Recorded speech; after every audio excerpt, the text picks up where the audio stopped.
আর কেউ বলে না মনা কবে আসবি। তুমি চলে যাওয়ার পরেই আমি বুঝেছি আমি কতটা অপ্রয়োজনীয়, অপ্রিয় একটা মানুষ ছিলাম সবার কাছে। আমার খুব মন খারাপ হলে এখন মা আমি গোপালের কাছে চলে আসি, ওকেই সব কিছু বলি, কাঁদি। আমি এখন আর অত দুর্বল নেই মা।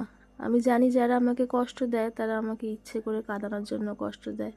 তোমাদের কাছ থেকে শিখেছি কিভাবে ক্ষমা করতে হয়, কিভাবে মানুষ ভালোবাসতে হয়, কিভাবে উপকার স্বীকার করতে হয়। অনেক কাজে নিজেকে ব্যস্ত রেখেছি মা। এখন আর মন খারাপ অত করি না, কিন্তু খুব কষ্ট হয় যখন আমার পাশে কেউ বসে তার মায়ের সাথে গল্প করে। আমি তখন ভাবি যে আমিও তো আমার মার সাথে এভাবে কথা বলতাম ফোনে।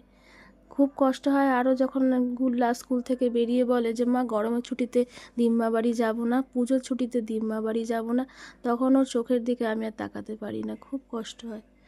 তোমাদের ছবি বাঁধিয়েছি মা, কিন্তু আমি তাকিয়ে থাকতে পারি না বেশিক্ষণ। আমি ভাবতে চাই না